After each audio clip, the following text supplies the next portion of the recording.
अगर तो आपकी उम्र 40, 50, 60 या इवन के 70 साल है और आप अपनी उम्र से 30 साल, 20 साल स्ट्रांग या जवान नजर आना चाहते हैं तो ये वीडियो जो है ये आपके लिए है। इसको आखिर तक देखिए क्योंकि इस वीडियो में मैं आपको कुछ ऐसी चीजें बताने लगा हूं कि जो कि आप बड़े सालों से सुनते आए हैं लोगों से और वो बिल्कुल गलत है कि जनाब 40 के बाद, 50 के बाद या 60 के बाद, इवन के 70 के बाद इंसान स्ट्रांग नहीं हो सकता, मसल बिल्ड नहीं कर सकता, ब्ला ब्ला ब्ला ब्ला। तो इन सारी चीजों के बारे में मैं आपको जल्दी जल्दी इस वीडियो में बताने लगा हूं। तो अगर आप चाहते हैं कि आप अपनी उम्र से 20-30 साल ज्यादा स्ट्रांग हों तो इस वीडियो को आखिर तक देखिएगा।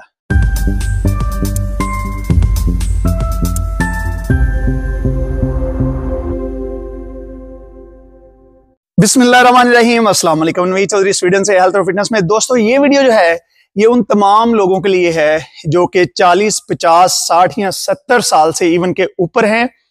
बहुत ज्यादा हमारे माशरे में, खास तौर पे पाकिस्तानी माशरे में, इंडियन माशरे में ये एक बात जो है वो बड़ी मशहूर है और की जाती है कि जनाब 40 के बाद जो है वो बंदा बिल्कुल खत्म हो जाता है। 40 के बाद आप मसल नहीं बना सकते और आप स्ट्रांग नहीं हो सकते, बल्कि आप डाउन ही हमेशा जाते हैं। इस चीज में सिर्फ इतनी सच्चाई जरूर है कि बिल्कुल अगर आप अपनी सेहत का ख्याल ना रखें तो 40 के बाद आपके मसल नहीं बनेंगे, 40 के बाद आप डाउन जाएंगे। लेकिन आज मैं आपको एक बात बताने लगा हूं कि 40 साल की उम्र में आप उस बंदे से ज्यादा मसल बना सकते हैं जो बंदा 20 साल की उम्र में ट्रेनिंग नहीं करता या 25 की उम्र में ट्रेनिंग नहीं करता या 30 की उम्र में ट्रेनिंग नहीं करता। जी हां, बिल्कुल। अगर आज आपकी उम्र 40 साल है और आप ट्रेनिंग शुरू करेंगे तो 45 इयर्स में आप में 5 सालों में, अगले 5 सालों में आप में इतनी ताकत होगी, आप इतने स्ट्रांग होंगे या आपकी जो बॉडी है, मसल जो हैं उनकी और हड्डियों की उम्र इतनी जवान होगी जितनी एक 25 साल के बंदे की है। बिल्कुल इसी तरीके से अगर आप 50 साल की उम्र में हैं और आपने पहले कभी ट्रेनिंग नहीं की है, कोई बात नहीं अगर आपने पहले ट्रेनिंग नहीं की है और आप अभी शुरू करना चाहते हैं तो 55 तक जाते हुए ये गारंटी है कि आपकी उम्र जो है वो या आप इतने स्ट्रांग होंगे जितना एक बंदा 30 साल की उम्र में होता है। और बिल्कुल उसी तरह 60 साल की उम्र में अगर आप ट्रेनिंग शुरू करते हैं तो यकीन मानिए कि 60 साल की उम्र में आम लोग जो हैं वो उठने बैठने से उनको तकलीफ होती है, वो कुर्सी पे सही तरीके से नहीं बैठ सकते।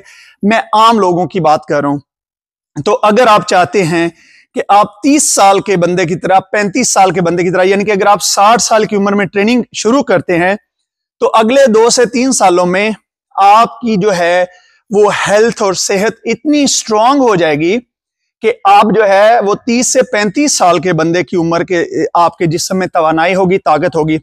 तो आपने अब खुद फैसला करना है कि आप किस तरीके से बूढ़ा हो के इस दुनिया से जाना चाहते हैं। आप बिल्कुल उठने बैठने से जो है बंदा तंग हो, दूसरों के सहारे पे हो, खुद चल के पेशाब भी ना कर सकता हो, चारपाई पे या कुर्सी पे ना बैठ सकता हो, या कि आप खुद अपने पैरों पे चलते हुए और खुद सेहतमंद तरीके से रहते हुए आप इस दुनिया। देखें, जिंदगी और मौत जो है ये अल्लाह के हाथ में है, हर एक ने यहां से जाना है। और हम लोग जो हैं जब हम जाने की बात करते हैं बहुत सारे लोग कहते हैं ओ यार तौबा करो, किस तरह की बातें कर रहे हो। ठीक है जी, तो इस वीडियो में मैं आपको बताने लगा हूं कि किस तरीके से आप 40, 50 या 60 साल की उम्र के बाद मसल बिल्ड कर सकते हैं और ये गारंटी है कि आप स्ट्रांग हो जाएंगे और आपको जो जितनी भी दर्दें हैं, कमर की दर्द होगी, टांगों की दर्द होगी, घुटने की दर्द होगी और भी जितनी भी हर किस्म की दर्दें हैं उनसे ना सिर्फ निजात मिल जाएगी बल्कि आप खुद सारे अपने काम, उठने बैठने के, सीढ़ियां चढ़ने के सारे काम आप सेहतमंद कर सकेंगे। आप दूसरों के सहारे के मोहताज इंशाल्लाह नहीं होंगे। और यही वजह है कि मैं कहता हूं कि अगर आप अपने आप को फिट रखते हैं तो आप किसी पे जो है वो भार नहीं है, आप किसी पे बोझ नहीं है। तो इस वजह से अभी मैं आपको तरीका बताने लगा हूं कि आप किस तरीके से कर सकते हैं। चाहे आपकी उम्र 40 है या 50 है या 60 है, उसका तरीकाकार ये है कि आपने सबसे पहले जिम शुरू करना है, आपने वर्जिश शुरू करनी है। और उसको शुरू करने का आपने चंद बातों का ख्याल रखना है जो भी मैं आपको बताऊंगा।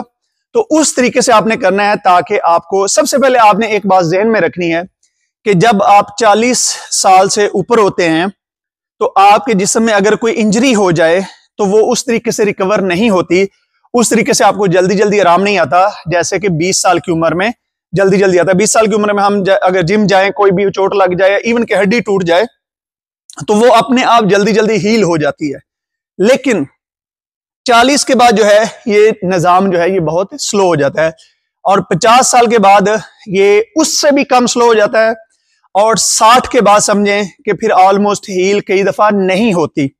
अगर आप वीक आपका इम्यून सिस्टम है या अगर आप कमजोर हैं तो ये हील भी नहीं होती अगर आपको कोई चोट लग जाए, या कई साल लग जाएंगे। तो सबसे जरूरी बात, अगर आप 40 से ऊपर के हैं तो आपने ट्रेनिंग में जिस बात का ख्याल रखना है वो है कि आपने 15 से 20 मिनट वार्म अप जरूर करना है। यानी कि जिस भी हिस्से की आपने ट्रेनिंग करनी है आपने उसको अच्छे तरीके से वार्म अप करना है। फॉर एग्जांपल अगर आप शोल्डर की कर रहे हैं, शोल्डर को आप छोटे 1-1 किलो 2-2 किलो के डंबल्स लेके अच्छे तरीके से वार्म अप करें।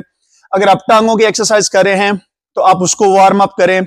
जिस हिस्से की भी एक्सरसाइज करनी है आपने उसको अच्छे तरीके से, ये सबसे जरूरी पॉइंट है, सबसे जरूरी पॉइंट है कि 40 के बाद, 50 के बाद या 60 के बाद आपने जो ट्रेनिंग, और इसके लिए बिल्कुल जरूरी नहीं है कि आपने पहले जरूर ट्रेनिंग की हुई हो। अगर आप बिल्कुल नए हैं, आपने कभी जिंदगी में ट्रेनिंग नहीं की, तो आप फिर भी शुरू कर सकते हैं। आपके लिए खुशखबरी है, खास तौर पे उन लोगों के लिए कि जिन्होंने आज तक पहले ट्रेनिंग नहीं की, उन लोगों के लिए इतनी बड़ी खुशखबरी है कि अगर आपने पहले ट्रेनिंग नहीं की तो 40, 50 या 60 के बाद जब आप ट्रेनिंग करेंगे तो आपके मसल पहले साल के अंदर अंदर जो है वो आम लोगों से ज्यादा रिस्पॉन्स करेंगे, ज्यादा अच्छे तरीके से बिल्ड होंगे। जी हाँ, ये बिल्कुल सच्ची बात है।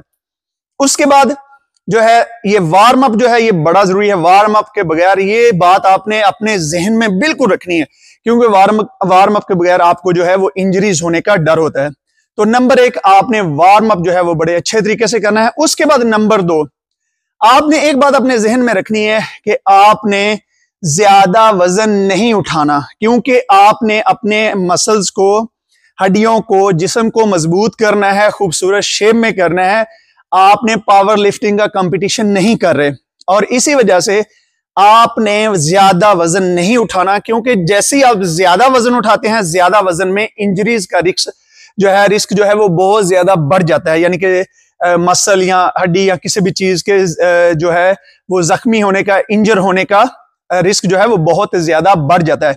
इस वजह से नंबर 2 पे जो सबसे जरूरी बात है, आपने कभी भी ये याद रखना है, अगर आप 20 साल के बंदे के साथ भी ट्रेनिंग कर रहे हैं या किसी प्रोफेशनल के साथ भी, तो आपने वजन जो है वो हर महीने भी, अगर आप 1 किलो वजन आप बढ़ाते हैं तो आप जो है वो इमेजिन करें कि आप 2-3 साल में कितना वजन आप बढ़ा सकते हैं। तो आपको बिल्कुल जरूरत नहीं है कि आपने हैवी लिफ्टिंग करनी है।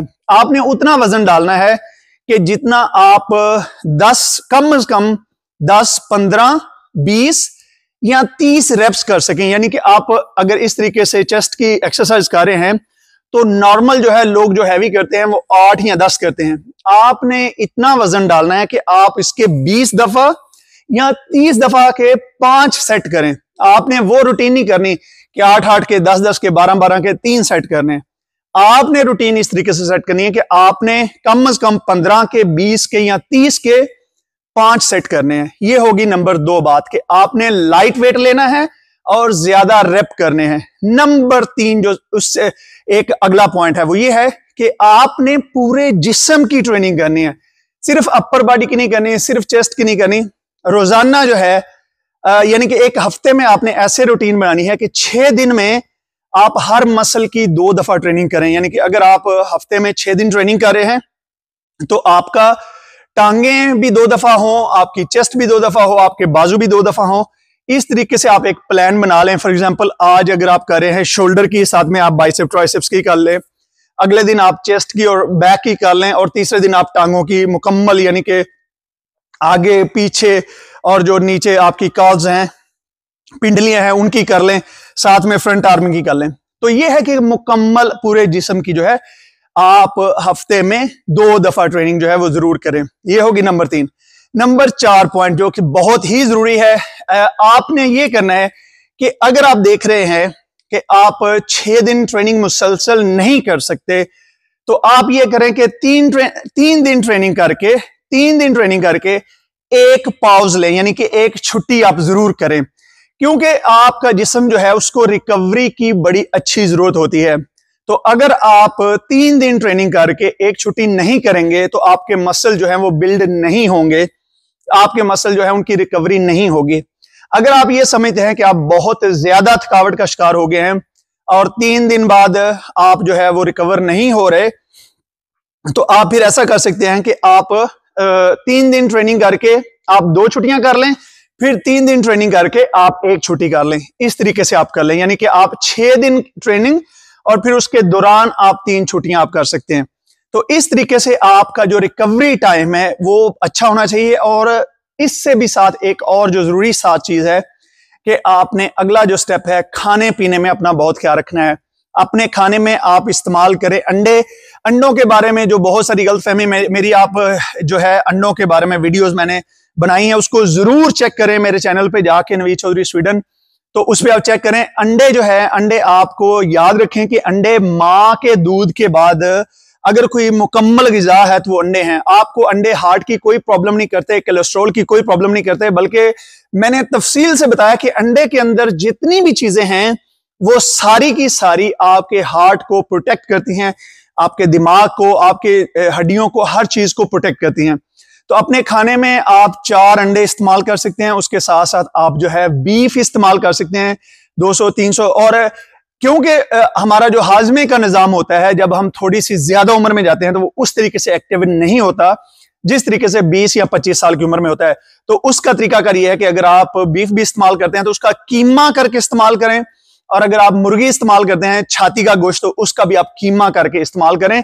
खाने के पोर्शन आप छोटे रखें, चाहे उसको आप 5 दफा खाएं, और कोशिश करें कि जो चीनी वाली चीजें हैं, शुगर जो है, उससे ज्यादा परहेज अगर हो सके तो उसको मुकम्मल तौर पे 0 कर दें। चीनी आपके लिए बिल्कुल भी अच्छी नहीं है, खास तौर पे जब आपकी उम्र बढ़ रही होगी तो चीनी आपके लिए जहर की तरह हो सकती है।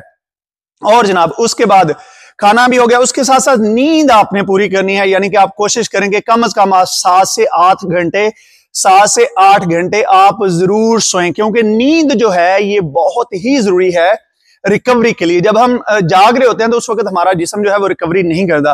तो अगर आपके पास मुनासिब नींद नहीं होगी तो आपकी रिकवरी नहीं होगी, आप थके रहेंगे और ट्रेनिंग से भी आपको रिकवरी नहीं होगी। तो नींद जो है खाने के बाद जो सबसे जरूरी चीज है वो है नींद। और इसके साथ साथ आपने ख्याल रखना है पानी का। पानी को आपने मुसलसल इस्तेमाल करते रहना है। और एक और बात का बहुत जरूरी ख्याल रखिए कि अगर खाने और पानी के साथ साथ सब्जियों का इस्तेमाल आपने, ये गोश्त के साथ साथ सब्जियों का इस्तेमाल, खास तौर पे हरे पत्तों वाली सब्जियां, इसके साथ साथ खीरा, और कोशिश करें कि आप जहां भी हैं मौसम की सब्जी जो है वो सबसे बेहतरीन है। अगर आपको देसी अंडे मिलें, देसी सब्जी, आप अगर आप किसी गांव में हैं, शहर में हैं, तो जो उस मौसम की सब्जी है, खास तौर पे ये भूल जाएं कि आपको डाइट में एक बंदे ने एक रूटीन बता दी है, जनाब ये डाइट आप करें, गोली मारें डाइट को। भाई जो अवेलेबल खाना है उसके छोटे पोर्शन लें, गोश्त अपने करीबी दुकानदार से लें, अगर मुर्गी अवेलेबल नहीं है बड़ा गोश्त ले लें, बड़ा गोश्त अवेलेबल नहीं है मुर्गी ले लें, जिस दिन मुर्गी भी अवेलेबल नहीं है उस दिन अंडे खा लें, और इस तरीके से छोटे छोटे पोर्शन करके आप खाना खाएं। कोई बिल्कुल जरूरी नहीं है कि आप जो है वो ये एवोकाडो इतना खाएं और साथ में इतनी चीज खाएं और ये करें और वो करें 200 ग्राम, ये सब जो है ढकोसले हैं, बकवास है। आप अपना लाइफस्टाइल सादा रखें, सुबह उठें, नाश्ते में 4 अंडे खाएं, साथ में थोड़ा सा दलिया खाएं। अगर आप ज्यादा नहीं खा सकते तो सिर्फ 4 अंडे खा लें, साथ में एक डार्क ब्रेड का स्लाइस खा लें, या ब्रेड नहीं खानी तो उसको छोड़ दें। और फिर जो है अगर आप बाद में दलिया ले लें, दलिये में मैं आपको अभी साथ में खाने की रूटीन भी बता रहा हूं, दलिये में आप 2 स्कूप या 1 स्कूप प्रोटीन डाल के, ये आपका नंबर 2 मील हो गया। नंबर 3, 200 ग्राम मुर्गी छाती का गोश्त लें, साथ में 100-150 ग्राम उबले हुए चावल लें, वो खाएं। उसके बाद 200-250 ग्राम कीमा लें, उसके साथ जनाब 1 आलू ले लें या 200 ग्राम चावल ले लें, वो खाएं। और शाम को अगर आपको अवेलेबल है मछली खा सकते हैं, या अगर मछली अवेलेबल नहीं है तो आप मुर्गी खा सकते हैं। मुर्गी अवेलेबल नहीं है तो कोई भी खाना जो आपको अवेलेबल है, कोशिश करें कि तेल जो है ये जो बीजों के तेल हैं उसको बिल्कुल ना इस्तेमाल करें। जैतून का तेल 1 चम्मच, आधा चम्मच खाना पकाने में इस्तेमाल करें। और अगर वो नहीं है, देसी घी आप इस्तेमाल कर लें, आधा चम्मच या 1 चम्मच। देसी घी और जैतून का तेल जो है, इससे आपको बिल्कुल डरने की जरूरत नहीं है, इससे आपको कोई नुकसान नहीं होगा, लेकिन आपने बहुत ज्यादा नहीं खाना। दूध जो है आप 1 गिलास सिर्फ पिए, दूध से आप जो है वो बहुत ज्यादा आपने इस्तेमाल नहीं करना। चाय वगैरह से परहेज करें। चाय अगर आपने पीनी है तो सिर्फ ग्रीन टी या ग्रीन कावा जो है उसमें लेमन डाल के बगैर चीनी के आप इस्तेमाल करें, वो आपके लिए बेहतरीन है। और ट्रेनिंग की जो जैसे मैंने आपको रूटीन बताई है, तो मैं आपको ये गारंटी देता हूं कि जनाब आप जो है देखें, जैसे मैंने पहले कहा कि आपने फैसला करना है कि 60 साल की उम्र में आपने किसी का सहारा लेके कुर्सी से उठना है, किसी का सहारा लेके वॉशरूम में जाना है, या इस तरीके से आपने टेढ़ी कमर करके आपने जाना है, या आपने खुद अपने पैरों पे। यही बात याद रखें कि हम चाहे एक सच है, इसको माने या ना माने, कि जब हम आहिस्ता आहिस्ता कमजोरी की तरफ जाते हैं, माजूरी की तरफ हम जाना शुरू हो जाते हैं, तो हम दूसरों पे, चाहे वो अपनी औलाद हो, बहन भाई हो, इवन के वालिदैन हो, हम उन पे बोझ बनते हैं। और दोस्त भी जो है वो आपके घर में नहीं आते, आपके साथ नहीं बैठते, आपको उसके लिए भी बाहर जाना पड़ता है, आपको बाहर निकल के दुनिया देखनी पड़ती है, आपको बाहर निकल के लोगों से मिलना पड़ता है। अगर आप सेहतमंद हैं, आपके अगर घर में बच्चे भी हैं, बहू है, तो याद रखें आप जाएंगे, कुछ खरीद के लाएंगे, कुछ ना कुछ करते रहेंगे, तो फिर भी आप दूसरों को बोझ नहीं लगेंगे। लेकिन जब भी आप बैठ जाते हैं, खुदा ना खास्ता आपके पैम्पर चेंज करने पड़ेंगे, आपको जो है वो पेशाब करवाना पड़ेगा, तो अपनी औलाद पे भी कई दफा इंसान बोझ बन जाता है। तो इस वीडियो में मैं आपको जो बता रहा हूं, आप अपनी सेहत का ख्याल रखें। आप किसी गांव में रहते हैं, अब तो हर गांव में भी जिम मौजूद हैं, आप वहां पे जाएं, आस्ता आस्ता अपनी ट्रेनिंग करें, कुछ खाए पिए। दिन में अगर आप बहुत ही गरीब हैं तो भी आप जो मौसम की अवेलेबल सब्जियां और फल हैं, और थोड़ा बहुत अगर आप दिन में सिर्फ 200 ग्राम गोश्त खा सकते हैं तो वो खा लें। अगर बिल्कुल नहीं खा सकते तो 2-4 अंडे सिर्फ खा लें। वो भी नहीं खा सकते तो कम अज कम जो बुरी चीजें हैं, जैसे बहुत ज्यादा ब्रेड, चीनी और तेल से परहेज करें, और खाने को सादा, ज्यादा से ज्यादा सादा करके। तो अगर किसी के पास जिम भी नहीं है तो मैं आपको बता देता हूं कि आप कम से कम जो है वो वॉक करें, मेरी वीडियोस देख लें जिसमें मैंने आपको बताया, स्क्वाड करें, घर में आप पुशअप लगा लें, छोटी छोटी एक्सरसाइज कर लें। 40, 50 और 60 साल, या इवन कि अगर आप 70 साल की उम्र में हैं, तो आप अपने जिस्म को पहले से बहुत बेहतर बना सकते हैं। और अगर आपको मेरी मदद चाहिए एज ए पर्सनल ट्रेनर, अगर आप यूरोप में रहते हैं, स्वीडन में रहते हैं, कहीं भी, तो आपकी उम्र कोई भी है, मैं आपको स्ट्रांग करने के लिए आपकी बहुत मदद कर सकता हूं। 3 से 6 महीने के अंदर अंदर आपको जवानी जैसे रिजल्ट आपको मैं दे सकता हूं। लेकिन डेफिनेटली जिसको मैं पर्सनल ट्रेनर की वो करवाऊंगा, वो फ्री नहीं है। लेकिन अगर आप फ्री में सीखना चाहते हैं तो आप मेरी वीडियोस को देखें, और जो लोग एज ए पर्सनल ट्रेनर या मुझसे डाइट प्लानिंग या सारा कुछ, वो भी मुझसे रब्ता कर सकते हैं। मेरा फोन नंबर भी अवेलेबल है, या आप मुझे मैसेज कर सकते हैं। और इस तरह की अच्छी वीडियोस देखने के लिए जो है वो मेरे चैनल को सब्सक्राइब कर लें, लाइक कर लें और शेयर कर लें सबके साथ। और मुझे अपनी दुआओं में जरूर याद रखें। बहुत शुक्रिया। खुदा हाफिज।